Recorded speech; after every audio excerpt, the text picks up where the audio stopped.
Hello, happy Saturday, and welcome to Now That's Disney's Disney Night Live. We are live this Saturday. Friends. Aloha.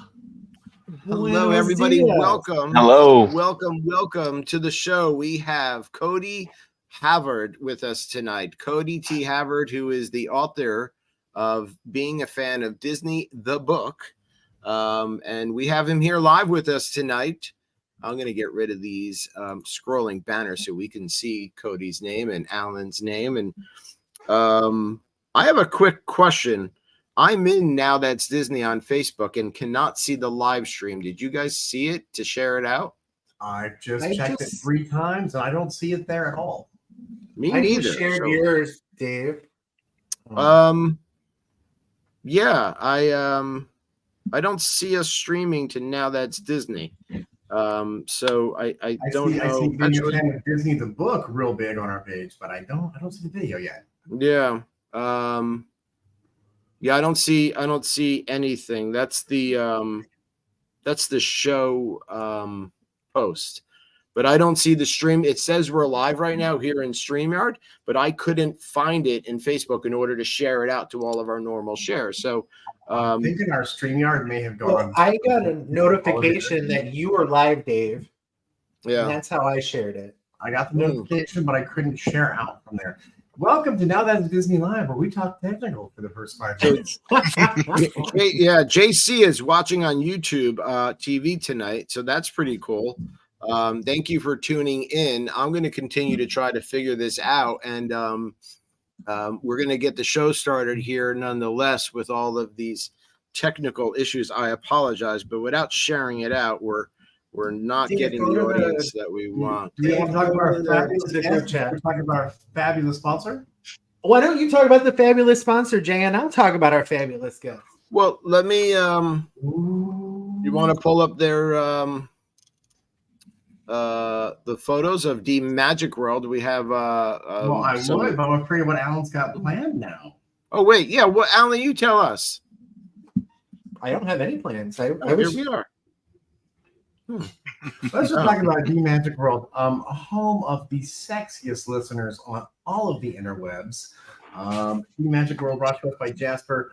TheMagicWorld.com. I love this website, guys, because not only is one channel just Disney music, the other is all theme park music, which is just my favorite thing. And Jasper, you got me through this move. I put on the theme because I moved to Orlando this year. I listen to that station every day, and my favorite part is on Sundays and Thursdays. I'll be listening, and then all of a sudden, this awesome radio show comes on with these amazing hosts, and I'm listening, and I go, "Oh my God, that's us." We actually sound kind of professional sometimes. See, actually, you guys think that this AirPod is just for this show, but it's not. I'm actually listening to DMagicWorld.com while we're doing the show at the same time. Okay, that's just irresponsible, but good for the sponsor. I love it. We have some other photos that I stole off of the Magic World. Again, remember, it's nonstop Disney music magic. It's a 24/7 streaming Disney channel. Okay, but my favorite part, yeah. Go ahead. Before you take this picture down, does anybody want to take a guess of what's in Alan's mouth? That's a whole different show. This is a family-friendly show, bro. Yeah, we're getting off to the wrong track already, Alan. I'll give you a hint. So let's rewind. I know what it is because I tried to reach in his bag and he bit me like a little rabbit. Oh, that's right. Wait. Tried so hard to I was in Florida last week. I got to enjoy. Went to the Jollywood Nights. That's a whole other conversation that we'll have to have one time.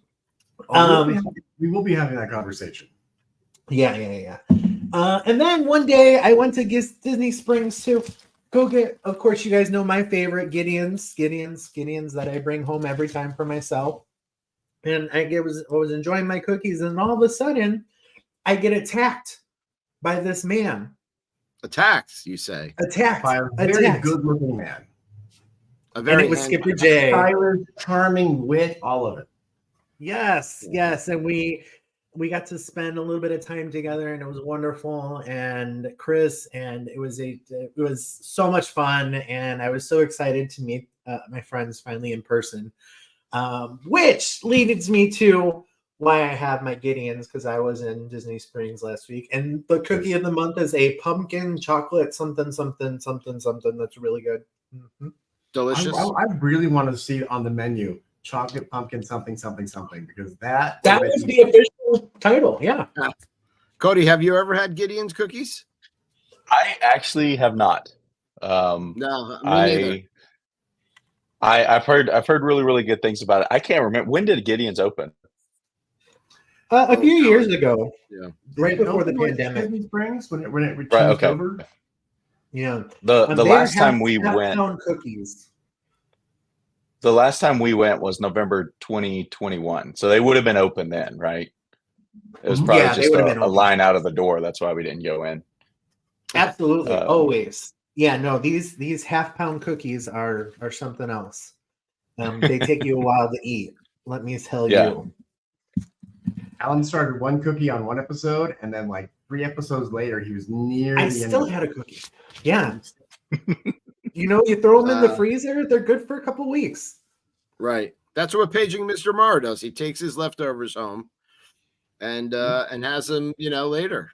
They're too much to eat all at once. He says. Don't mind me. I finally have the ability to share out. Yay. I found it in my own thing. I apologize. This never happened to us. For everybody watching along at home or listening on the podcast, not only does Gideon's go great in the freezer for when you want a Disney snack, what I like to do is Disney fudge from Main Street. Bring that home, put that in the freezer before I lived here.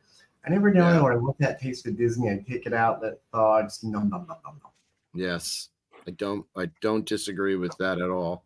Mm-hmm. Alan, can you please give a shout out to Jaden and Landon who are watching the live stream with me tonight? Is that Jeff Carr? If that is Jeff Carr, I see Jeff C. What up, Jaden? What up, Landon? Hey, Jeff.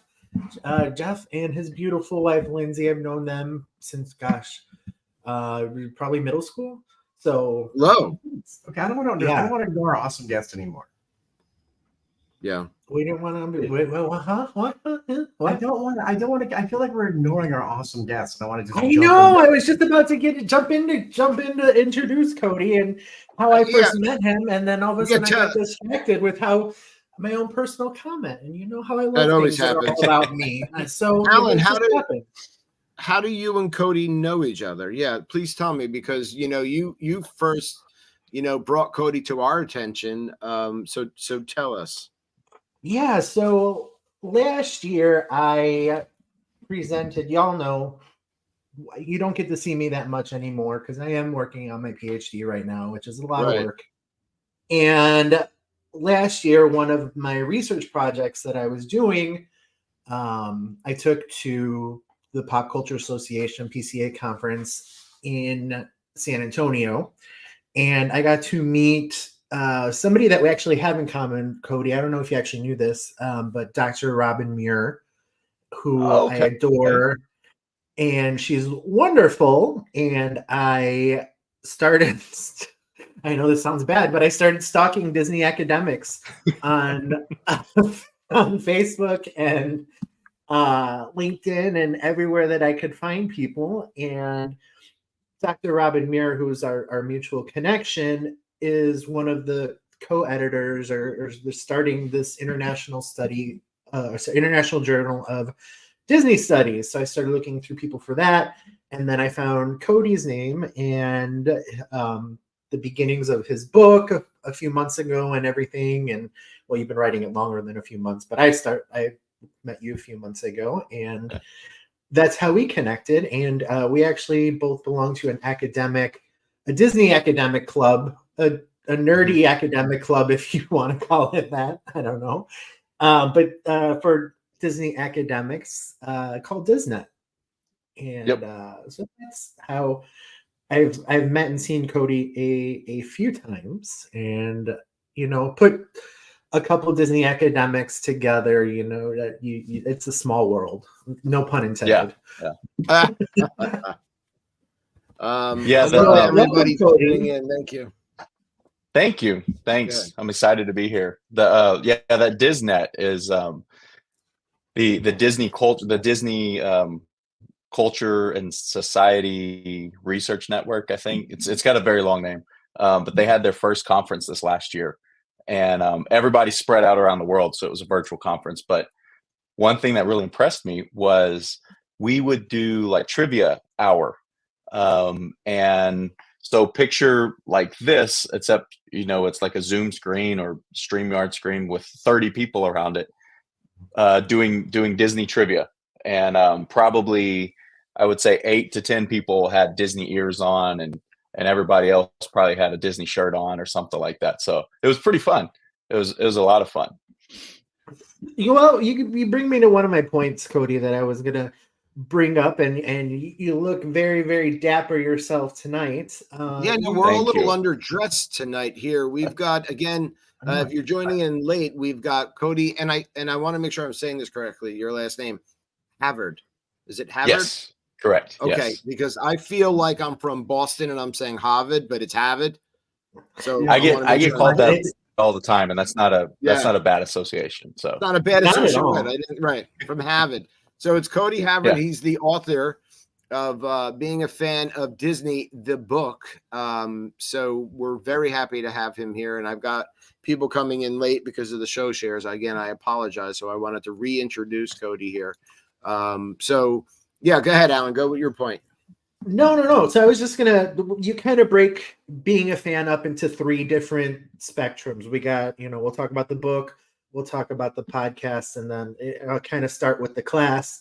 The class itself, you dress in these very dapper outfits, just like the one you're wearing right now. Let's talk about your Disney bounding that takes you every week, because you stumped me a couple of times. You've done some really good ones where I'm like, I have no idea what he's trying to do. Well, and I'm not sure if stumping someone trying to guess is good for me or if it's bad for me, because the second week I dressed up. I wore, let's see, a yellow shirt, red shoes, black pants, and a black jacket. And in my mind, I'm thinking, okay, red, yellow, black. I had a like white undershirt on. I'm like, it's Mickey Mouse. It's not. I have to say, I think all 4 of us are thinking the same thing. Yeah. Well, actually, most of the students said Iron Man, and the reason is because the belt that I wear has a Marvel belt buckle on it, and that was one of the few classes that I actually tucked my shirt in for, so they could see the belt buckle.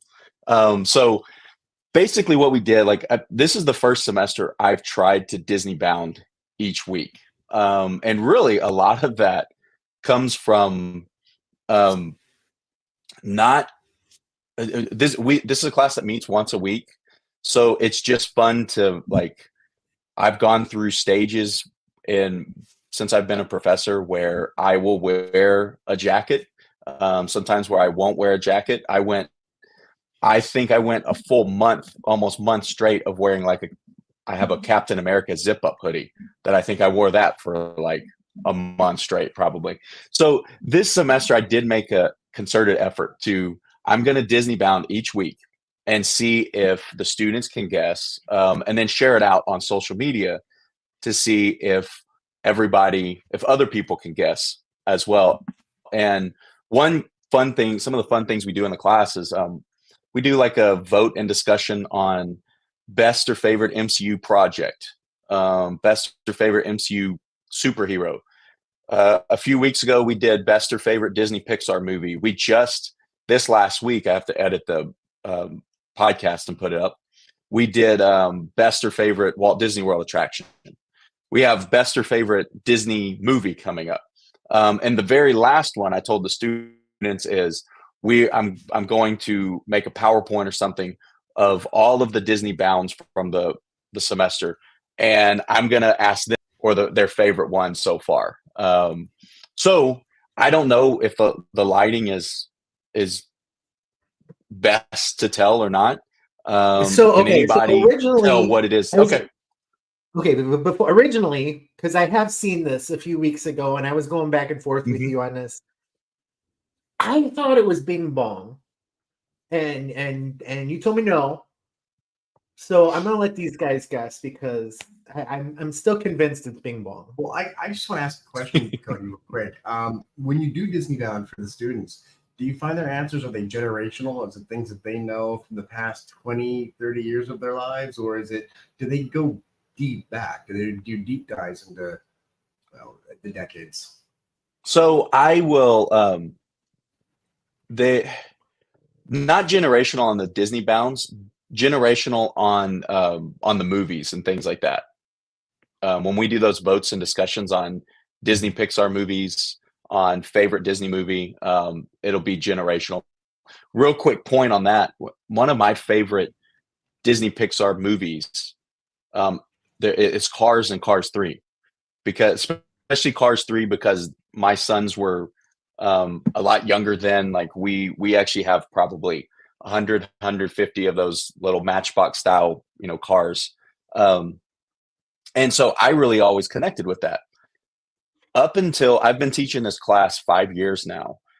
Every year, 2018 to 2022, Cars and Cars 3 would not make it very far in a bracket. Spring 2023 and fall 2023, Cars actually won. So they won the whole thing. And so that kind of, if you look back, a lot of these students who are in the class now, that was kind of when they started, like they were kind of coming into age, really, really liking Pixar. And so that kind of stuff is generational. What I found with the Disney Bound is there's a lot of technology used. They'll, somebody, they're Googling and they're trying to figure out things. There have been 2 or 3 times that it took a while, or I think maybe one time where I actually had to tell people what it was. But they are doing some deep dives, because I've done some pretty deep dives on a few of them. But the hints that I give them kind of, I think, do a pretty good job of guiding them that way as well. If you're, for instance, if I have bright orange shoes, believe it or not. If I'm wearing bright orange shoes and a green jacket and an orange shirt, if people Google Disney theme park character, green and orange, eventually somebody came up with Orange Bird. So I must be old because my mind went right there when you said it. Yeah, mine too. Hello to everyone Absolutely. tuning in. Hey, Becky. Again, we have Cody T. Havard with us. He is the author of Being a Fan of Disney, the book. I apologize again for some technical issues. I don't see any comments coming through in the stream. I think And we're I having see some them. technical difficulties tonight. So I apologize. I could see your comments coming up on my phone. Jody Rice said me too. So she agrees, but they're not coming up in our feed here. The last comment we got was from somebody on YouTube, but the Facebook comments are not coming up in our StreamYard feed. I'm hovering over the comments, just waiting. Yeah, it's not so sad and lonely over here, waiting for comments. It's not. It's okay. I know what they all say. I know they're just all stuck in the cloud. They're all saying, "Gosh, Alan, you look so good looking tonight," and you sound terrific too. Exactly. Yes. Exactly.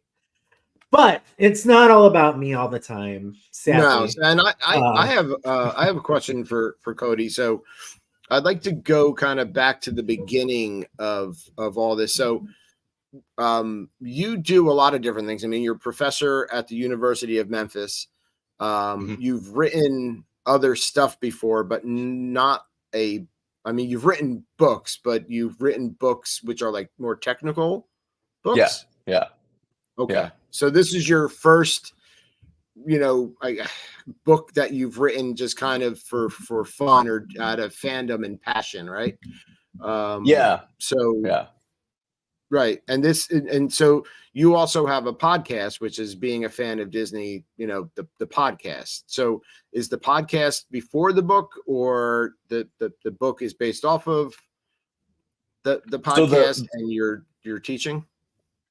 Yeah. So the book is about the being a fan of Disney, me being able to teach the class, hosting the podcast. And then there's a lot of stories in there of my fandom as well. Basically, how this class started is I teach sport and entertainment marketing. And so in that class, I would constantly use examples from Disney. And because they do a lot of things that a lot of people can learn from, right? And so once our university has what they call honors forums, and every honors student at the University of Memphis, one thing they have to do before they leave the university is they have to take one hour honors course for the 4 years that they're there. And so I was already teaching an honors course on rivalry, which is what I write about, and group competition. And it was somebody suggested that maybe I should teach one of these honors classes on Disney. So I reached out and got permission through the honors college.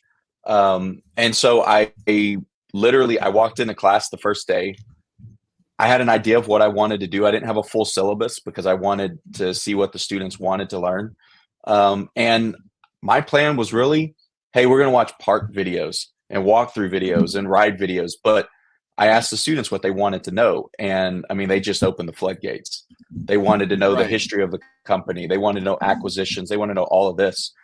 And so I just started doing a deep dive into all of it. And it was quickly, or very early on, that I realized, I kind of given myself this professional license to do this, but it was really, I was deep diving into my fandom like I had never been able to do before, never had done before. And so that's the class is what started it all. In the class, I started having people Skype in during a live class, which was, as you can probably imagine, a little bit difficult to get people to be able to Skype in on a specific day, specific time. Well, when the pandemic happened and everyone went into lockdown, I actually had someone lined up to do a Skype. And Lee Cockrell was supposed to do a Skype with the class. And he reached out to me and asked if we're doing anything virtual. And so that was him, and I just did a one-on-one interview. And I recorded it and put it on my YouTube channel because I had been recording these all along. And so then that kind of gave me the idea that, hey, I don't have to schedule people to come. Uh-oh. Uh-oh. I think Cody froze up for a second there. He might still be. Hey, the internet just doesn't like us tonight. I think Cody's moving. Cody, you're back. You froze for about 20 seconds. Okay. There. Sorry. Okay. I'm not sure what I missed, or if I was the audio still coming through, or nothing was coming through? No. You need to kind of back up maybe about, what was that, about 10 seconds, guys? Okay. So I did once the pandemic hit, I was kind of forced to do one-on-one interviews with people. And that kind of gave me the idea that I can just plan between me and whoever I'm interviewing, whoever I'm visiting with. And I call them interviews / visits because I don't really think I'm that great of an interviewer. But I like talking to people. So they're kind of just conversations. And so I collected probably about 10 of those over summer 2020. And in fall 2020, I had some students tell me that they really liked those visits, but some of them were putting them on YouTube, but they would only listen to them. Like they would have it on YouTube, but then they would go do something else. So then I found out that it wasn't too difficult to upload audio for a podcast on what then was Anchor, now Spotify. That's kind of how the podcast started. And then, the book kind of details how the class came about, how the podcast came about, and then sharing some stories about like me going to the parks, me being a fan growing up, other people's fandoms, and kind of the general idea of the book is, what does it mean to be a fan of Disney? We always talk about we are fans, and this is how we are fans. But what does, kind of behind all of that, what does it really mean to like see Disney, identify Disney as something you want to be a fan of? And so we try to get into that in the book, and that's kind of what the class is about also. You basically just went through all my notes already, so you must have read them before the show. Because you're literally checking off every box of everything that I'm writing down as I was going through. But I wrote through as I was reading, and then I was going through and looking at it. I found the common denominator between all three: the book, the podcast, and the class, being the fandom. And I wrote down, you even talk about losing yourself in fandom, which I thought was really important. Especially is you're immersing yourself in like a Disney park, say for example. So what is your definition of fandom, or what are we talking about when you're talking about fandom? It's a good question. I like that. Yeah. So the interesting thing is, people will, and academics, we are notorious for this, coming up with definitions for things. And I came up with a definition for sport rivalry, which I think is probably 21, 22 words long, something like that, right? Fandom in essence is liking something enough that you want to identify as a fan. That's basically what it is you see something and you say, hey, I'm a fan of that. Now there's varying levels of fandom, and people have done a lot of research on this. Dan Wan is one of the people who has done so much research on what it means to be a fan, particularly of sport teams. But you can exist at different levels of fandom for different things. So, for example, Jay, name 3 things you consider yourself a fan of? Doctor Who, Disney theme parks, and Star Wars.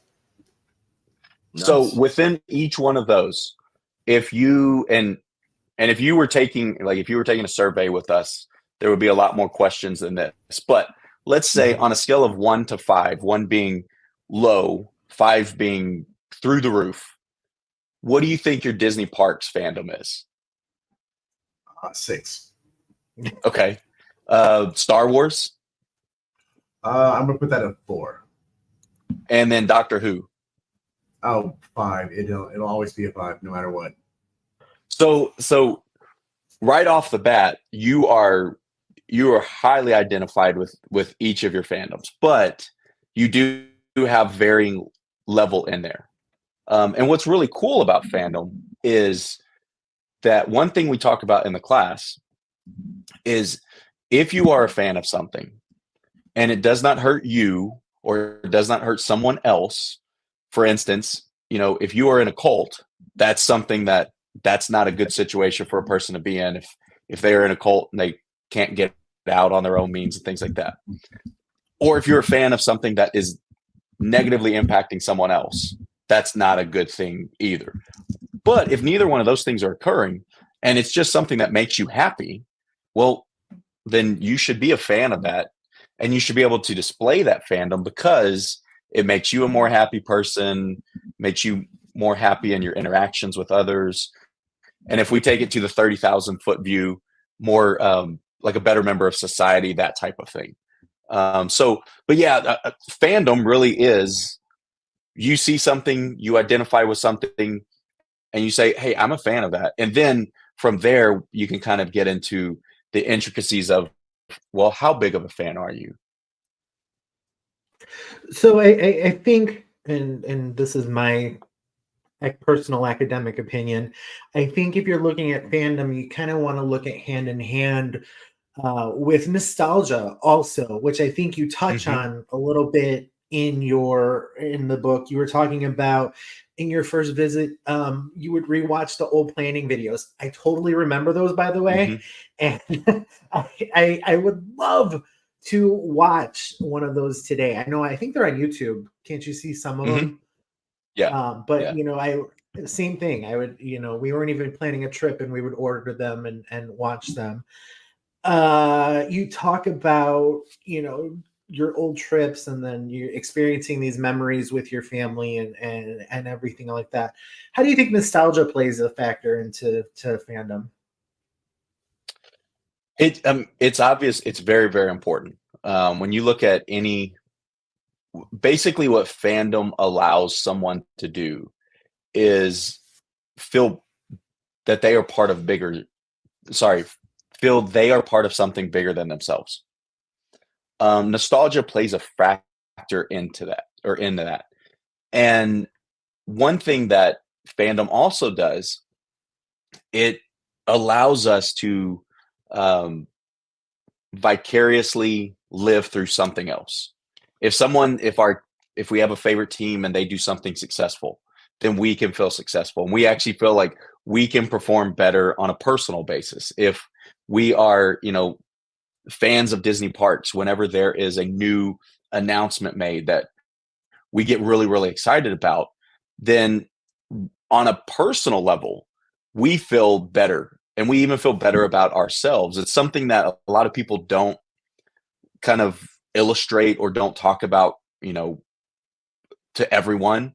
But when you think about those things that you really, really enjoy, they make you feel better, and they make you feel better about yourself, better about the things going on. And one thing about Disney is it's entertainment. And so there's a huge diversionary tactic or diversionary piece of that. We can divert from, what's going on in our everyday lives. And that's also nostalgia. Nostalgia, when we're looking and we're thinking about things that happened maybe from our youth or maybe 5 years ago or 10 years ago, whatever it may be, or if it was last week, we at that point are taken from what we're doing right now back to those memories, which is something that's really important. You made me think of some of my first memories with Disney. One of my, and in your book you mentioned this, but I also grew up in the Renaissance era, but same time that you did. And I remember seeing The Little Mermaid and this giant ship going across the first scene. And then, we see Prince Eric and everything. So, nostalgia, I feel, plays, especially in Disney. And you talked about generations and how each generation is getting their own videos and movies and everything like that. So, but I just wanted to give this little fact little tidbit that I learned reading this book, that I'm going to never forget. I'm going to talk about for like the next 3 weeks, because I just had to double check with you. Pixar, our beloved Pixar that we've been talking about, created that end scene in The Little Mermaid with the rainbow. Is that what you just told me? Yeah. Yeah. They also created the background for, remember the famous Beauty and the Beast dance. That background, if you watch that movie, you can tell the difference between that background and other backgrounds in the movie. The ballroom scene, that background was created by Pixar as well. And I believe that was at least when they did Little Mermaid, I believe that was really either before they split off from ILM or right at the beginning when they split off from ILM. And that information that comes from, I can't remember whose book it is on the history of Pixar. So the relationship with Pixar, the way it started, the relationship with Pixar and Steve Jobs and Michael Eisner and then Steve Jobs and Bob Iger is it's a fascinating story. That was one of the first places or areas I did a deep dive into. And it is incredibly fascinating that, it actually started from computer science at the University of Utah. So the University of Utah still they benefit very greatly from founding Pixar. And you see a lot of John Lasseter and I'm teaching a Disney animation course right now this semester where we're looking at the history of Disney animation. And last week we were looked at, like, especially Bolt. You see a lot of John Lasseter right as Disney was buying Pixar coming into there. But I want to go back a little bit further. One of my favorite parts of reading this book, some of your nostalgia, I guess, is one of our favorite characters. He's look there he is right there. Figment. No, I am pointing to me. I am pointing. You are a character, Dave. You are quite the character. But no, I was pointing to my friend Figment there. And you were able to strike up this relationship with Ron Schneider. So tell me about that relationship. And for people out there who may not know, who aren't crazy like us, tell us a little bit of who Ron Schneider is. Like us? Yeah. And by the way, for anyone, that's a great hint for anyone who has been watching and is trying to figure out who I am Disney bounding as. I am Disney bound. It is Figment. There you go. That made sense. And I'm like, and I was gonna say Figment on the picture, and then I'm like, no, because Figment's only an Inside Out for like 2 seconds. But okay. Well, actually, the picture you commented on was from Inside Out. That was Disgust.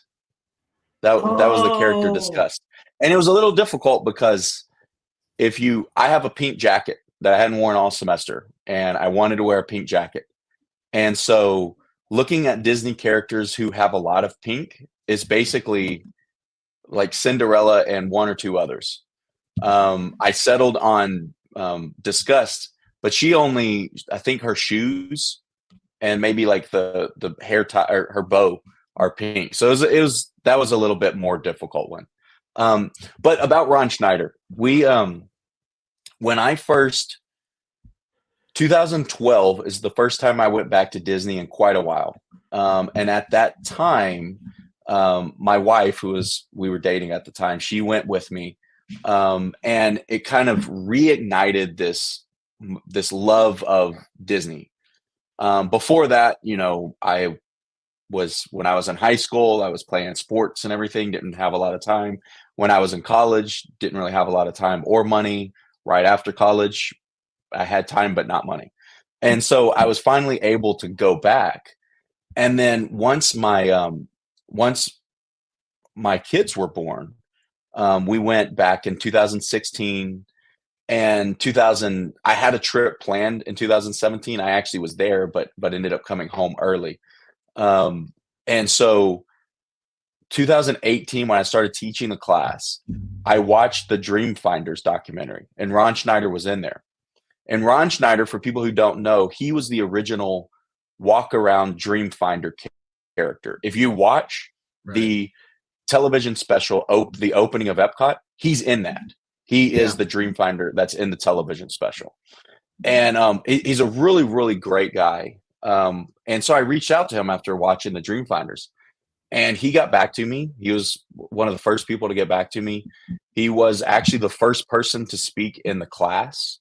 And he had such great information that he spoke in the Disney class, but he also spoke in my graduate sport and entertainment marketing class. And just kind of after that, we would communicate back and forth, and getting to learn about themed entertainment from someone like him, from his perspective, was such a really, really cool thing. I have his book, From Dreamer to Dreamfinder, on audiobook, and I have listened to it a handful of times. So I think it was fall 2018, I was going to a conference, and I presented at the conference and then went over to Disney Springs and actually got to have lunch with Ron at Chicken Guy restaurant. And it was really, really cool to have this conversation with someone that I admired his work so much, and kind of that, if you want to say, the magic that he helped create. I realized that the first time I went to Epcot Center was 1987. Ron left the company in 1985 or 86. I can't remember which. So I did not interact with Ron, but his, he was the first one to do it. So inevitably, he kind of helped shape what that character was. And so it's been really, really cool to be able to have a friendship with him. That was a whole lot of fun. And every time that I go back and see Figment, I see the Imagination Pavilion, I see the kids playing in, the DreamWorks. It's a really, really cool thing to me. And I'll reach back out to Ron and kind of share some things. And this last trip we took this past summer was actually the first time I or any of my family went to Disneyland. And Ron got his start in Disneyland. He was actually the traveling salesman. He was one of the traveling salesmen who replaced Wally Boat, or he was kind of understudy, would go on when Wally Boat was off on days. And so I got to send him a picture of the Golden Horseshoe Review. We got to have lunch in there. It's a quick service restaurant now. I took a picture of the stage and said I was, really glad to be in there and everything. It's been a really, really cool thing to be able to do that. And there's a handful of stories like that. And one thing that I would love to do is be able to meet everyone that has been on the podcast in the class that I've written about in the book. I would love to be able to sit, across the table with everyone like that. Travel, we kind of can't do that as much. So I finally just decided, hey, it's probably going to take me 4 or 5 years to meet everybody, and I'm still meeting people. So let's just go ahead and write the book and let's get the first book out there, and we'll see what comes after that. Yeah, absolutely. And you've had some friends of ours on there as well. John the Big Fat Panda and Stan Solo. And, who's that? John Panda. I never heard of the guy. Never heard of him. You never heard of that guy? Yeah. Never. Cody, during COVID, I used to do this show with Stan Solo, who's a part of GCT, and Jason's on GCT as well. And then we had John, on as a guest, and he's like, I'll come back next week. John stayed with us for almost like a year and a half through COVID. So yeah, we became very close. We love Panda. And he's a lot of fun, but also, really funny. Hello. I see a Facebook comment. Maybe we're live there now. We also had one night we did a topic with Stan and Panda, where we did like tell the true story, and you would tell a fake and a real story, and Ron Snyder was on. John asked him to come on, and he did a fake and a real story. So it was really kind of neat to have him here with us it was just a few minutes, but very fun indeed. I did an episode with him, and Ron is just the loveliest man with the best stories. Yeah, he has some cool, great stories. The background that I have is actually Stan put this together when I did his show. And I had just one copy of the book, so it's zoomed in so you could see the words. And he sent me this logo or the background that I'm using right now. Yeah. So it looks like Stan's work. I know it will.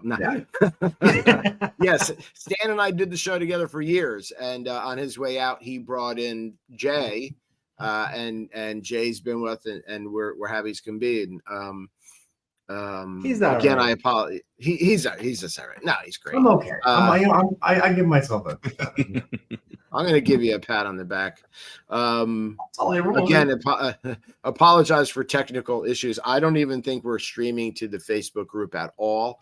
We are streaming to my Facebook profile, my Facebook account, but not to the group. So I really apologize here to Cody and everybody else. I feel awful here tonight. But we're going to make it up in those podcast numbers. Yeah, the podcast will be out this week. Yes.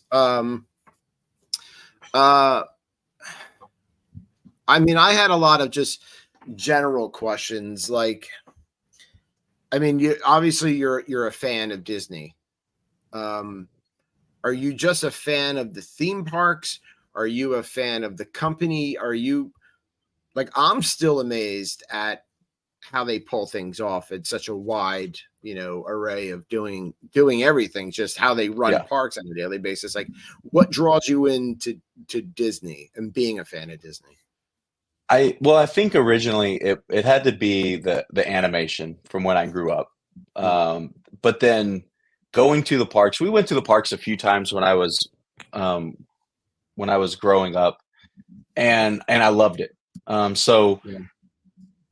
I think the parks is kind of this central link for me. But I mean, I've become a really, really big fan of Marvel and the MCU. I love their story.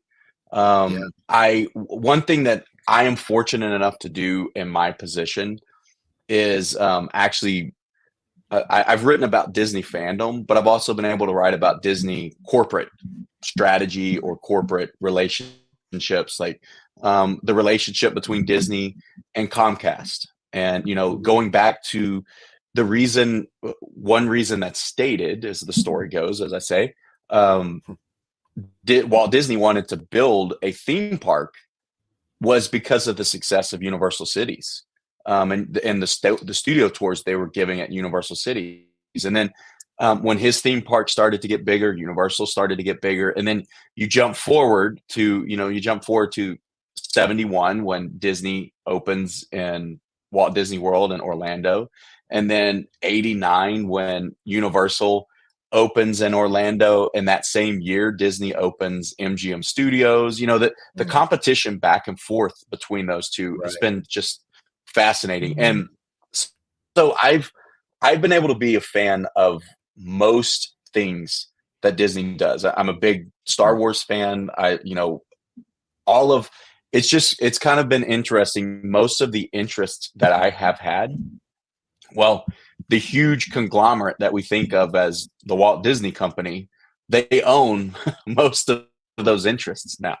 And the most recent thing that I've written about and talked about a lot, and that I really enjoy, is streaming.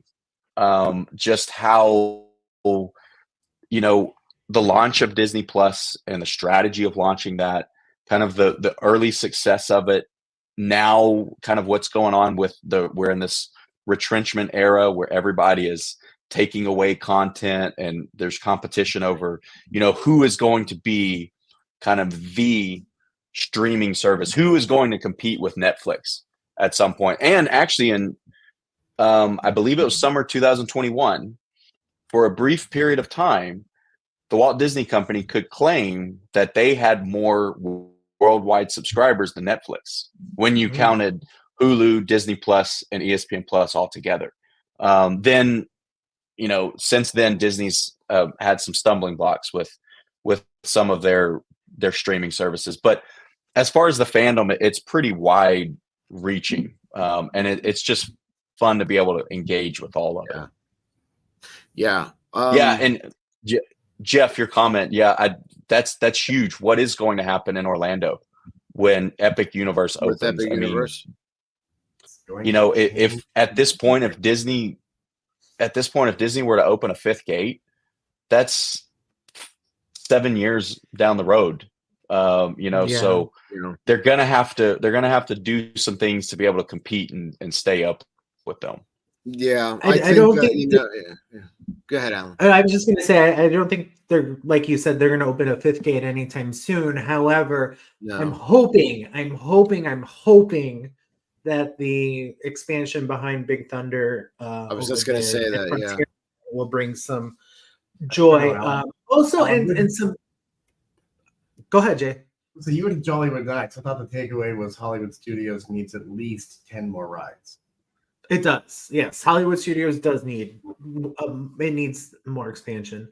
But just as a side note, I was just talking to another academic who does Disney disabilities, and he was talking about how he would take some of this money that's earmarked for expansion and make the parks a little bit more disabled friendly, accessible. Disney, Yeah, Disneyland has a lot of Yeah. problems because the only charging outlet for his wheelchair is in the front, whereas Oh, wow. Magic Kingdom Mm. has them all over the place. Yeah. Yeah, that seems like though it could be something that's it to me sounds like it should be done already and it's an easy fix. Like, come on, Disneyland, let's go. You know. Absolutely. So hopefully, Yeah, like you were saying, take some of this expansion money that they're right. it's what like Yeah. 15 billion over 10 years or something like that, Mhm. and let's earmark a little bit of that. Yeah. Yeah, definitely. Jay, we still need to do that episode because Jay's very interested in this epic universe, building and stuff, and we still need to have that epic universe episode. It's going to change Orlando as we know it. I cannot wait Yeah. to talk about this. Yeah, and I think the answer for Disney right now is these expansions. It's not just going to Yeah. be the Beyond the Big Thunder Mountain. I think after we see the monies right now put into like Splash Mountain and stuff like that, and reimagination, you're going to have these expansions in the park. Same with Animal Kingdom, right? They have that area, and they've talked about changing it over. So Yeah. that I don't see a fifth gate anytime soon, but I don't think we touched on it, and I apologize because I was trying to see if I can get us going. But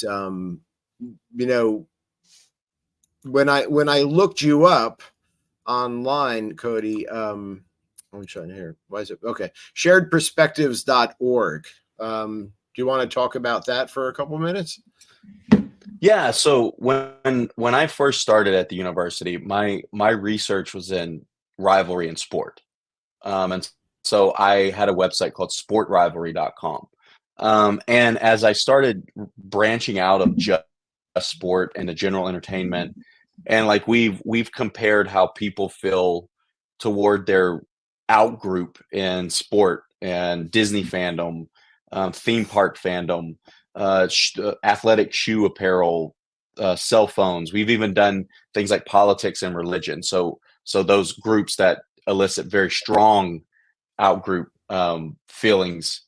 And so at a certain point, I kind of looked up and realized a lot of what I'm doing is outside of sport. So I need something else to represent all of this work. And so that's where sharedperspectives.org comes from.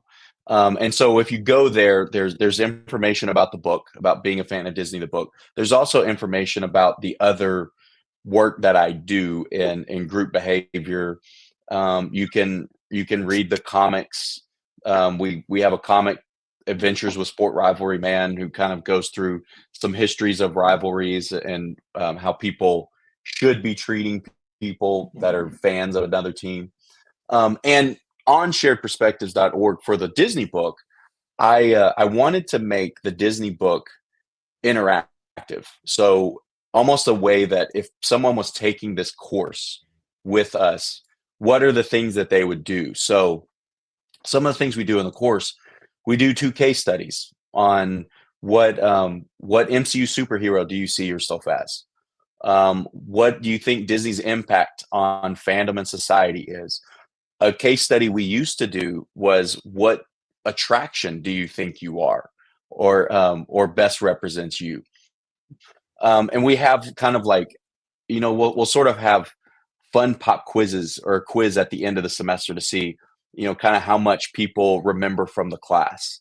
And so on sharedperspectives.org, under being a fan of Disney, the book, under that section, you can actually go and you can take some pop quizzes that come from the book. And hopefully they're fun. Hopefully people enjoy them.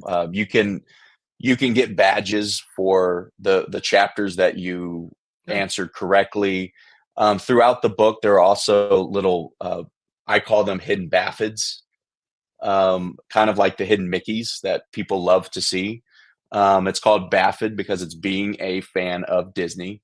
And so I put a logo with it's a castle with Baffid written around it.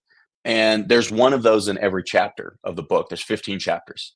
And so you can actually go to sharedperspectives.org and you can input where you found those, what page numbers you did find them on. Pretty soon, hopefully the Audible version will be ready of the book. And so people could put in timestamps. Don't do it immediately. Pull over if you're in your car. Right. Let's be safe. But you Careful. can put Save those Baffin. into the website. Yeah. And you could actually get a badge that says Hidden Baffin Investigator. And so it's just try to make it as Right. interactive as possible. So again, if somebody were taking this class with us, this is they kind of see some of the things that we do. And that's along with, like, I post on Facebook. There's a Facebook group, Being a Fan of Disney. I post like the schedule, what we're doing at the beginning of the semester. That's also where I share, the weekly Disney bounds to let everybody guess, and just try to make people feel as though, hey, this is what it would be like if I were enrolled in this class. Right. It's like a treasure hunt for Baffids. Mm-hmm. I love it. I love the acronym. We and I'm not offended at all to be called a Baffid. I mean, I'm a, like I've been called worse, so it's not a good thing. I'm a fan of Disney. Well, I've called both of you worse, so it's fine. I know. I heard. I heard. So tell him I told you everything.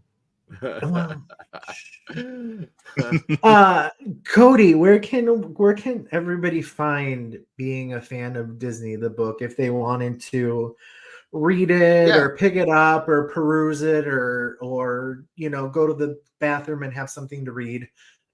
Any of the above. Where can they check it out? So it's on Amazon. You can, and it's available in Kindle version, paperback or hardback. So it's also available in the Kindle Unlimited through the beginning of January, I think, if someone's a member of that. So you can go and you could search it within Amazon. I periodically send out links to it to help direct people to it. And so, it's fun. Go give it a read. If you like Kindle, give it a read. If you prefer paperback or hardback, or somebody who wants paperback or hardback, maybe for presents or things like that, give it a read. The whole purpose is I wrote this to kind of let other people know, hey, so many people are a fan of Disney.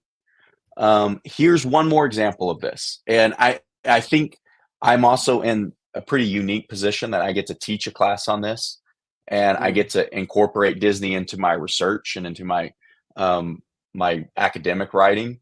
So I talk about that as well. So I think it's a unique story in some way, but also it's kind of everyone's story of being a fan. There are parts where I'll talk about the class, or I'll talk about the research I've done.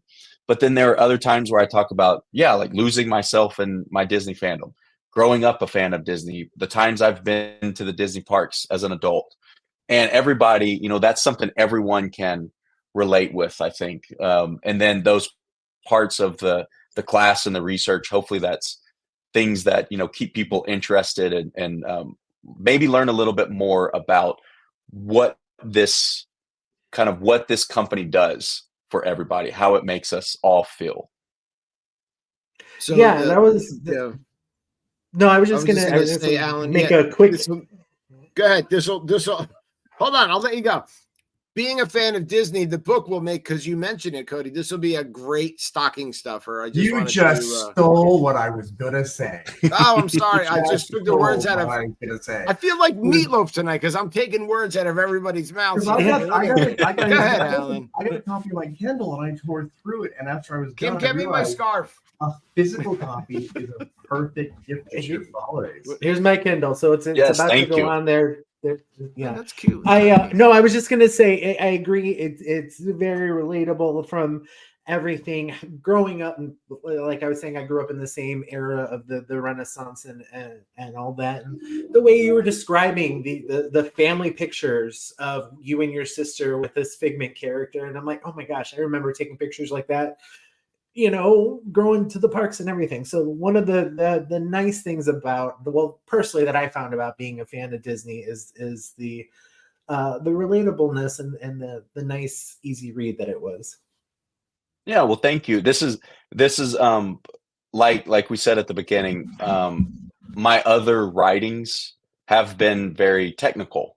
You know, you as an academic, you write for academic journals, you write academic books, and those are all very research centric. So you include a lot of technical aspects. This is the first time I've written for a more general audience, and so it was a lot of fun to do.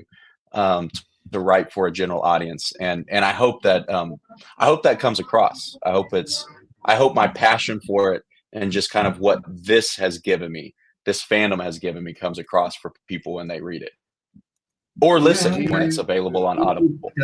It does come across, and it makes me ask the question I've been dying to ask all hour is, I'm sorry, dominating the conversation. Hey, sorry, it's all right. We're out of time. Sorry about that, Jay. No. Go ahead, Jay. I was going to say my obvious question is, what is the next book about Disney, and when is it coming out?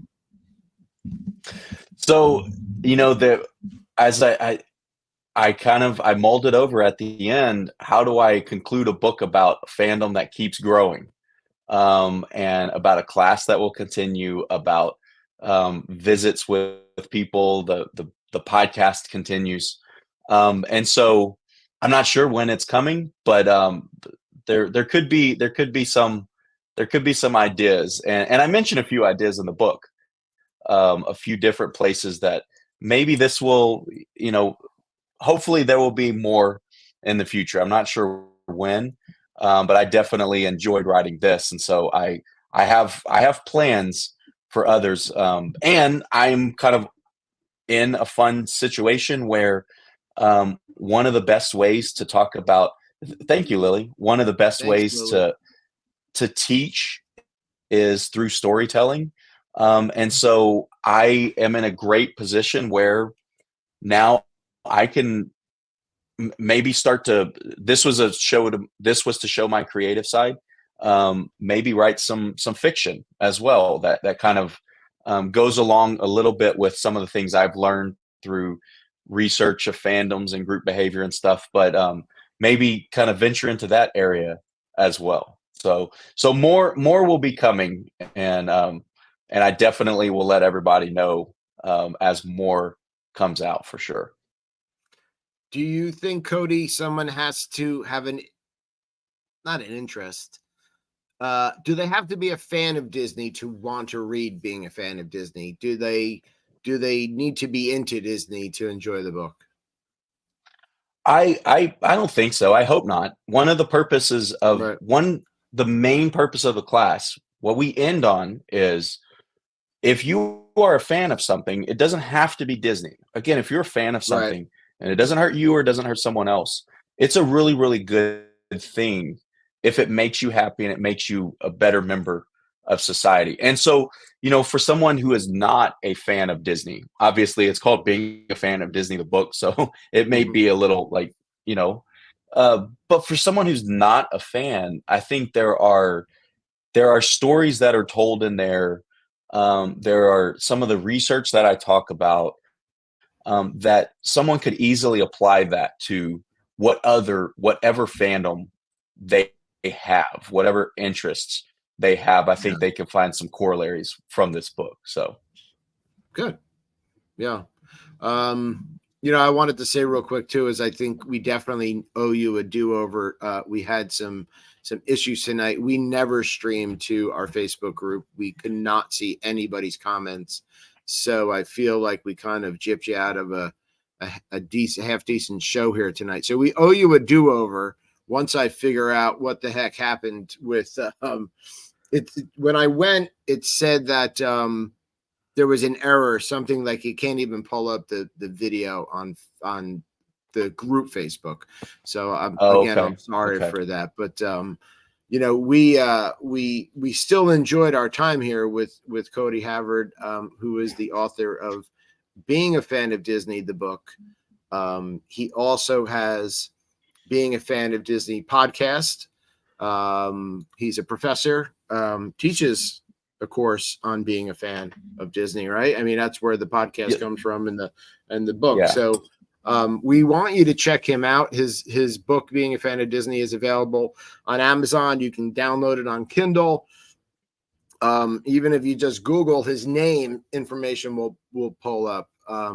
So we definitely enjoyed our time here with you tonight. And again, apologize for the Thank you. technical Oh, issues. no worries.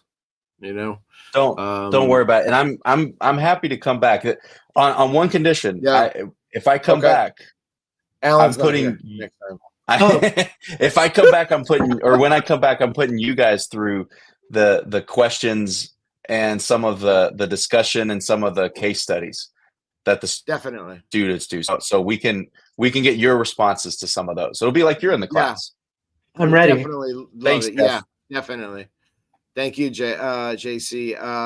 And I just want to again thank our sponsor, dmagicworld.com.